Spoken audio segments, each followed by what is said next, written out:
Bonjour tout le monde et bienvenue sur la chaîne Investisseur Immobilier. Mon nom c'est Choribo Wamba, agent immobilier et conseiller financier en Allemagne. Sur cette chaîne, nous parlons d'investissement immobilier et comme j'ai l'habitude de le dire, chaque semaine je partagerai avec vous quelques vidéos à travers lesquelles j'expliquerai mon expérience et les connaissances que j'ai acquises dans ce domaine. Et si jamais les informations qui sont véhiculées à travers cette chaîne sont intéressantes pour vous, je vous prierai juste de vous abonner, ce n'est pas encore le cas, et surtout de commenter pour me permettre d'améliorer la qualité et surtout le contenu de la chaîne et de liker, de partager au maximum de personnes car le but c'est de sensibiliser la grande majorité de la communauté en Allemagne que l'immobilier c'est un bon investissement. Donc aujourd'hui on parlera donc du cash flow et c'est un thème très important lorsqu'on investit dans l'immobilier. Je dirais il y a trois types de cash flow. Le cash flow positif, le cash flow négatif et le cash flow nul.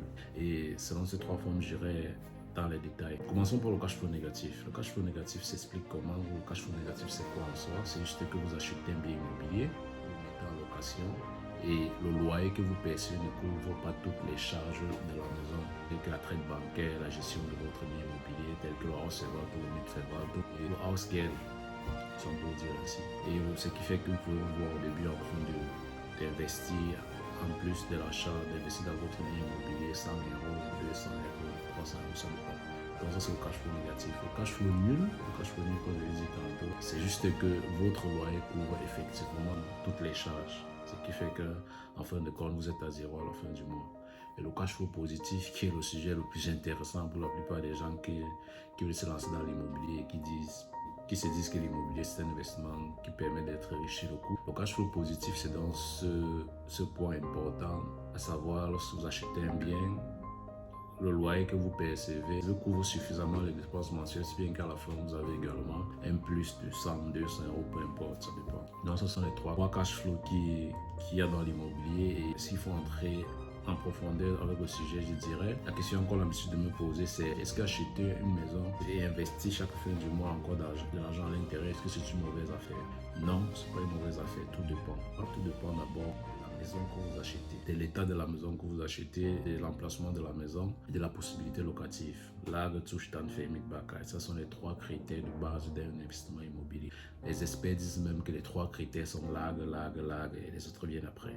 Ça veut dire si l'objet est dans une ville ou dans une métropole à économie stable et que vous savez que cette métropole a des grandes entreprises, ça signifie que vous ne pourrez jamais manquer le locataire. Donc le Vermietbarkeit aussi est rassuré et en plus de cela, si l'état de la maison est bon, la maison a été rénovée, saniée et que vous êtes rassuré que dans les 10-15 prochaines années, vous n'avez pas à vous soucier, vous pouvez vous lancer sans problème. C'est quoi le fait de pouvoir acheter une maison et d'avoir un cash flow négatif? Ça s'explique juste par le fait que dans les grandes villes, les prix de l'immobilier sont très grandissants. Les prix de l'immobilier augmentent très rapidement et le loyer ne suit pas également la trajectoire des prix de l'immobilier. Et cependant, nous avons par exemple plusieurs promoteurs immobiliers qui achètent des biens, rénovent et revendent, qui doivent justement bagarrer avec ce problème de loyer qui ne suit pas également la courbe des prix. Parce que quelqu'un qui veut te vendre sa maison, il s'en fout en quelque sorte si le loyer actuel de sa maison est le loyer vraiment de la ville ou pas. Il ne vend pas la maison en fonction du loyer qu'il perçoit, non, il vend la maison en fonction du prix des maisons sur le marché. Et ce problème, on a généralement lorsqu'on a des maisons chez des personnes qui ont déjà payé leur traite bancaire il y a de cela des années à la banque, ce qui fait que le loyer qu'ils perçoivent depuis par exemple 10 ans leur suffit pour vivre. Disons par exemple quelqu'un qui a 10 appartements dans un immeuble, il perçoit par appartement disons juste 500 euros. 500 euros par appartement, ça lui fait 5 000 euros chaque mois. Pour lui, c'est largement suffisant pour vivre, ce qui fait qu'il ne se pose plus de questions sur l'actualisation du loyer. Parce que normalement, en Allemagne, tous les 3 ans, pour actualiser le loyer de 15 à 20%, 15%, c'est dans les grandes villes appelées les Ballungszentren. Dans les grandes villes comme Stuttgart, Francfort, Munich, Karlsruhe sont les Ballungszentren. Le maximum d'augmentation de loyer, c'est 15%, mais dans les villes d'à côté, les villes secondaires, c'est 20%. Et ça qu'on appelle en Allemagne les Lager. Il y a les A-Lager, les B-Lager, les C-Lager. Les A-Lager sont les grandes villes, les B-Lager sont les villes d'à côté. Les C-Lager sont des petites métropoles, donc les villages sont pour dire ainsi. Donc, si vous achetez un bien immobilier dans une grande ville, l'idée en ce moment, c'est est-ce que le locataire qui vit à l'intérieur, quand est-ce qu'on a actualisé le loyer pour la dernière fois? Vous pouvez regarder cela et vous essayez d'actualiser également le loyer au fur et à mesure que le temps passe. À un moment donné, ce qui est sûr, vous allez passer au cash flow positif, mais ça prend généralement le temps. Et je dis, et je répète encore ici, pour une énième fois, on n'investit pas dans l'immobilier pour se faire de l'argent rapidement. L'immobilier est un investissement sur le temps.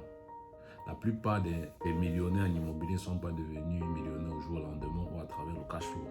Ils sont devenus millionnaires parce qu'ils ont regardé des biens qui étaient dans des bons secteurs, dans des bonnes métropoles, des biens qui avaient la possibilité d'avoir une valeur ajoutée avec le temps. Ils ont acheté à des bas prix parce qu'avant, lorsqu'on compare les prix des biens aujourd'hui avec les prix des biens il y a cela 10 ans, il y a pas mal, on se rend vraiment compte qu'il y a vraiment une grande différence. Et ceux qui ont acheté en cette période-là dans des grandes villes, aujourd'hui, s'ils revendent, se font énormément de bénéfices. Donc, quelqu'un qui achète un bien immobilier avec un cash flow négatif ne fait forcément pas une affaire. Il est juste dans la catégorie des personnes qu'on appelle les investisseurs qui sont Wertsteigerung-orientés. Donc, ils regardent plus la valeur que la maison prendra avec le temps.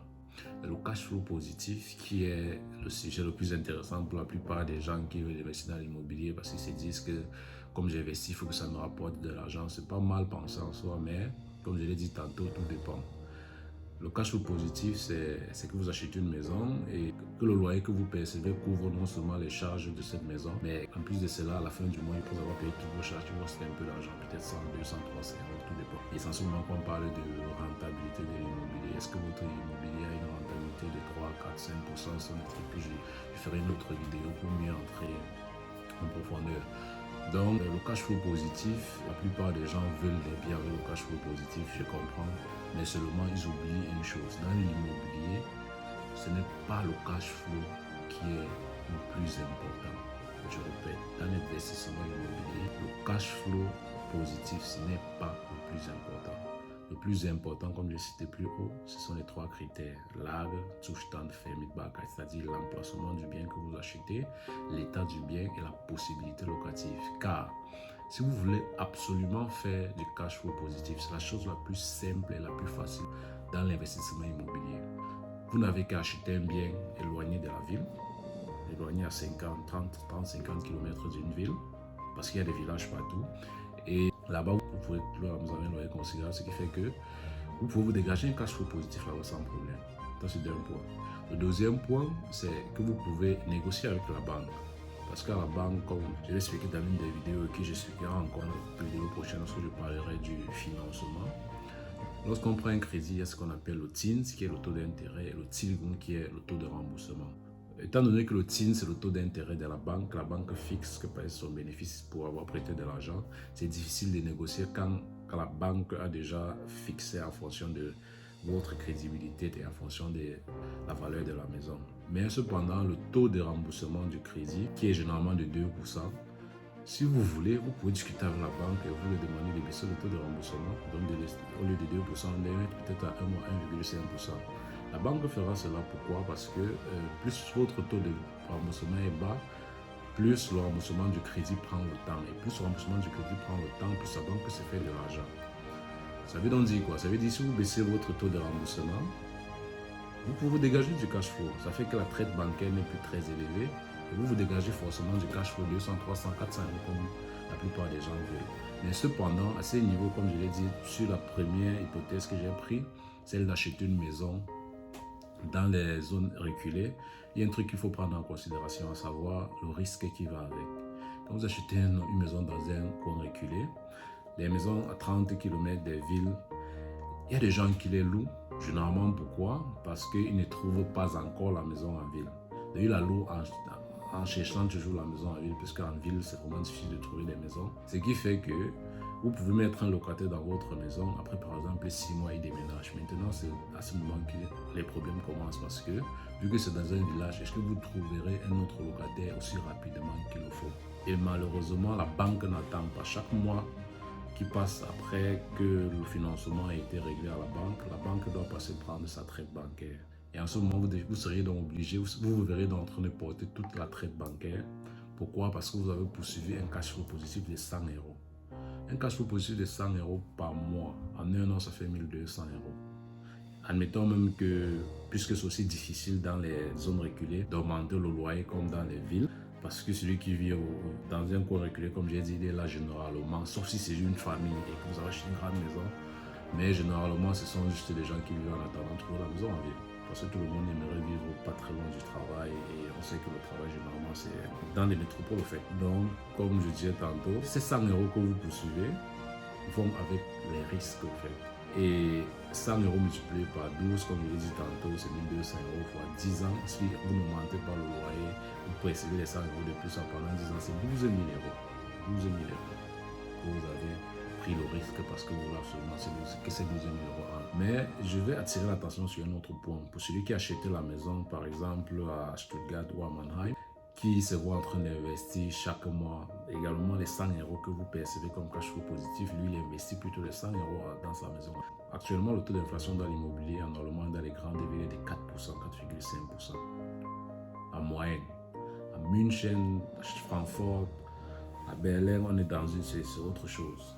Je ferai une autre vidéo sur le taux d'inflation pour expliquer comment est-ce qu'on doit comprendre et pourquoi est-ce que les prix des immobiliers dans certaines villes sont plus chers que d'autres. Donc, quelqu'un qui a acheté la même maison à Stuttgart et qui investit 100 euros, l'avantage chez lui, c'est quoi? Admettons que la maison qu'il a achetée à Stuttgart coûte 250 000 euros et la vôtre que vous avez achetée dans un village après Stuttgart coûte 200 000 euros.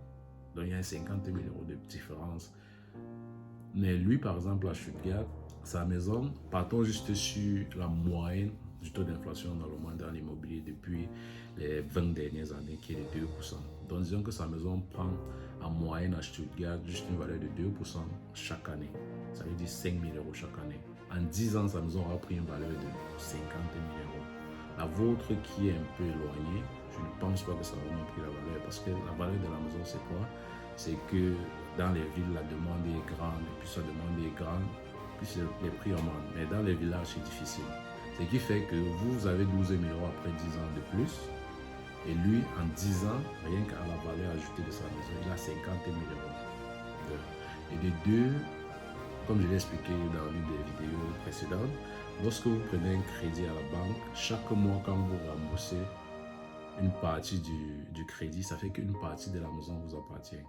Donc, admettons que dans cette maison, il a pris une mesure de 250 000 euros, il paye un taux de remboursement de 2%, ça fait 5 000 euros. 5 000 euros à la fin de l'année. Ça fait qu'en 10 ans également, il a remboursé 50 000 euros environ à la banque, au minimum.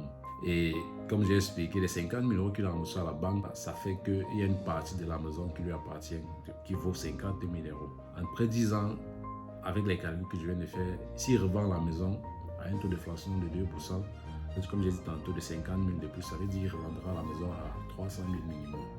S'il revend la maison à 300 000, il rembourse le crédit de la banque qui est de 200 000 restants. Il empoche, sans payer les impôts, et frais après 10 ans, 100 000 euros. Pendant que vous qui êtes dans le village, vous avez empoché 12 000 euros. Et si vous revendez la maison et que vous avez également payé la traite bancaire de 2%, ça fera 12 000 euros, plus 50 000 euros également que vous avez remboursé à la banque, ça fera 62 000 euros. Lui, il a 100 000 euros pour empocher. Donc, c'est juste une façon de vous faire comprendre que tout dépend de la stratégie de chacun. Et parlant de stratégie, je vais me répéter, il y a dans l'immobilier 2 types d'investisseurs. Désolé. Une fois que j'ai expliqué la différence qu'il y a entre les cash flows, je dirais que s'il y a 2 types d'investisseurs, les investisseurs normaux et les investisseurs actifs. Qui sont ces investisseurs normaux? Les investisseurs normaux sont des personnes telles que des médecins, des ingénieurs, des directeurs, des managers, etc.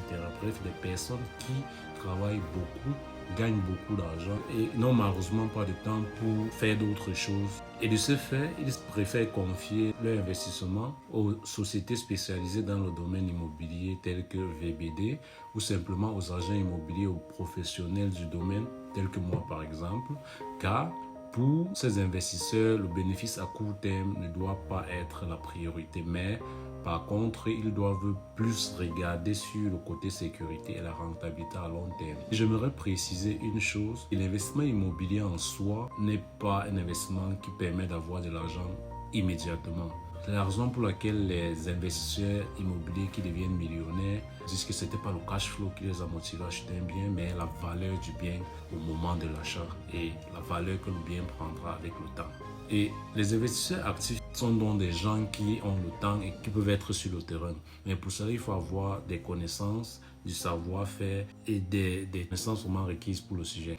Et cette deuxième catégorie d'investisseurs, en général, peuvent gagner beaucoup d'argent dès le départ. Pourquoi? Parce qu'ils prennent certes des risques, mais ils ont, comme je l'ai dit tantôt, beaucoup de connaissances qui leur permettent de ne pas se retrouver dans des situations contraignantes. Ils peuvent par exemple avoir des bons contacts des banquiers qui peuvent leur faciliter le financement de taux d'intérêt favorables. En tant qu'investisseur actif, vous pouvez par exemple acheter une maison bien placée, vieille, c'est-à-dire non rénovée, à des prix pas très élevés et à partir des rénovations à moindre coût. Si vous avez des bons contacts avec des artisans, vous pouvez faire beaucoup de bénéfices une fois la maison complètement rénovée. Et cependant, je précise encore, il faut du temps et des connaissances. Maintenant, le point que je vais aborder, c'est un point très important, puisque avec l'avènement des réseaux sociaux, aujourd'hui, il y a plusieurs personnes qui se présentent comme des coachs en immobilier. Demandez donc à la plupart des gens de ne pas acheter des appartements dans lesquels ils doivent investir dès le départ. Et ces gens disent par exemple que c'est pas rentable parce que un investissement, c'est un truc qui te rapporte de l'argent. C'est clair, un investissement doit vous rapporter de l'argent, sinon on n'appellera pas ça investissement. Mais d'un autre côté, un investissement n'est pas forcément quelque chose qui vous apporte de l'argent dès le départ. Car il y a plusieurs investissements qui deviennent rentables après 10 ans, après 20 ans même. Par exemple, la bourse, il y a plusieurs. Si je peux prendre l'exemple, par exemple, l'exemple de Warren Buffett, qui est le plus grand investisseur boursier que le monde a connu jusqu'à présent. Disons l'un des plus grands parce qu'ils sont nombreux, il dit que c'est la patience qui a fait de lui ce qu'il est. Et dans l'immobilier également, il faut être patient. Il ne faut pas viser forcément le départ. Et je dirais que celui qui dit qu'acheter un bien immobilier, investir une somme quelconque dès le départ, c'est une fausse affaire parce que l'investissement doit apporter de l'argent dès le départ. Je dis c'est faux. Pourquoi? Parce que dans l'immobilier, c'est différent. Lorsque vous prenez un crédit et que vous devez rembourser chaque mois une somme X à la banque, dans cette somme X, il y a, comme je l'ai cité tantôt, il y a le TINS, le taux d'intérêt, et le TILIGO, le taux de remboursement. Ce taux de remboursement, c'est déjà votre bénéfice. Vous pouvez déjà le considérer comme un bénéfice, comme votre patrimoine que vous êtes en train de bâtir. Pourquoi? Admettons que la maison que vous achetez pour mettre en location est un gâteau. Vous avez pris un crédit, vous avez acheté un gâteau. Et que chaque mois, vous remboursez une partie du crédit à la banque. Chaque fois que vous remboursez une partie du crédit, une partie du gâteau vous appartient. Donc, le bénéfice d'immobilier n'est pas forcément le cash flow. Je comprends que ces coachs, comme je le dis, doivent vendre l'information. Mais ce n'est pas la peine de dire des trucs qui ne sont pas vrais. Donc, ce n'est pas une façon de dénigrer les coachs. Webuild n'est pas la seule société qui s'est spécialisée dans la vente de l'immobilier, dans l'optique de pouvoir préparer la retraite de ceux qui les achètent. Parce que c'est ça notre domaine. On prépare la retraite aux acheteurs. C'est-à-dire, on ne vend pas en disant, ok, achète de l'immobilier qui va te rapporter l'argent aujourd'hui. Non, mais un immobilier qui est sûr, qui va te rapporter de l'argent avec le temps. Et d'un autre côté, si vous n'avez pas le temps, je vous conseille, surtout pour le début, de remettre votre bien immobilier entre les mains d'une société de gestion immobilière qui s'y connaît et qui peut faire des choses bien lorsqu'il y a un problème. Car vous n'avez pas le temps, vous vivez par exemple à Stuttgart, vous achetez une maison, disons à Francfort, est-ce que vous êtes prêt à ce que chaque fois lorsqu'il y a un problème que le locataire vous appelle et que vous venez? Non, je ne pense pas. Et lorsque vous déléguez des tâches comme ça, vous devez payer. Ce n'est pas une somme supplémentaire qui vient au hasard. C'est environ 30 € le recevoir pour la gestion immobilière. Et si vous voulez encore une société qui gère la location, c'est-à-dire le Mietverwaltung, tout, eux également c'est environ 30 €, c'est-à-dire si votre maison ne reste jamais libre, si le locataire veut sortir, il se rassure à ce qu'un nouveau locataire prend la maison. Ça, ce sont des trucs, vous déléguez des choses, vous devez donc payer et c'est plus de sécurité à mon avis. Donc, une fois que ceci est dit, ne croyez pas à tous ces agents immobiliers. Vous pouvez croire, mais vous pouvez également vérifier, car comme on dit en allemand, faire un scout. Contrôle ça. Donc, essayez de vérifier que le prix de la maison qui vous propose est le prix du marché. Essayez de vérifier que vous ne payez pas plus cher qu'il en faut, en fait. Mais, je dis donc, ces coachs ne doivent pas déstabiliser ces dingues juste parce qu'ils veulent vendre la formation. Je ne refuse pas, c'est bien chacun qui fait dans son domaine veut pouvoir vendre ses services, mais les mauvaises informations, ma foi, ne sont pas bien, car nous sommes dans la communauté pour sensibiliser. Et je ne suis pas ici pour vous vendre l'immobilier, je suis ici pour vous faire comprendre que l'investissement immobilier est un bon investissement. Si vous voulez que je vous accompagne, je le fais volontiers, mais je suis toujours très content de causer avec un membre de la communauté qui me dit Chérubin, j'ai un bien, j'ai 2 biens immobiliers, j'ai 3 biens immobiliers, ça me fait vraiment plaisir. C'est donc ça que j'ai pris comme mission de sensibiliser le maximum de personnes possibles en Allemagne de se lancer, car c'est un investissement sûr, rentable, avec le temps. Moi, par exemple, je ne vends pas seulement les biens immobiliers, j'en achète également. Et laissez-moi, je vais vous surprendre, je n'ai aucun bien immobilier où j'ai acheté et j'ai fait du cash flow positif dès le départ. J'en ai beaucoup, je ne suis pas ici pour citer mes avoirs, mais je n'ai aucun bien immobilier. Pourquoi? Parce que j'achète dans des coins stratégiques, j'achète dans des villes où l'économie est stable. Des villes comme Karlsruhe, Baden-Baden, Mannheim. Et dans ces villes, il est très difficile de trouver des maisons à rentabilité positive dès le départ. Pourquoi? Parce que les prix de l'immobilier sont vraiment devenus très élevés. Et le loyer, par contre, ne suit pas la tendance des prix. Donc, je veux juste vous faire comprendre qu'acheter un bien où vous investissez, dès le départ, ce n'est pas forcément une mauvaise affaire. Je me suis spécialisé dans les objets comme ça et la société dans laquelle je vends, nous avons des objets, nous avons des banques avec lesquelles nous travaillons. Nous avons un room close package, c'est-à-dire un service complet pour le client qui a une bonité, qui n'a pas de temps et qui veut juste investir dans l'optique de se préparer une retraite paisible et de se garantir de bons bénéfices si jamais il revend la maison par exemple après 10 ans. Vu la courbe de l'immobilier actuel ou des années antérieures, les gens disent que l'immobilier a atteint un niveau où ça va encore chuter. Mais les experts disent qu'en Allemagne, l'immobilier n'est pas encore cher. München, qui est la ville la plus chère en Allemagne, où actuellement le mètre carré est compris entre 10 000 et 15 000 euros, et 14 000 euros, disons 15 000 euros, n'est rien comparé aux villes comme Paris, où le mètre carré est compris entre 15 et 25 000 euros.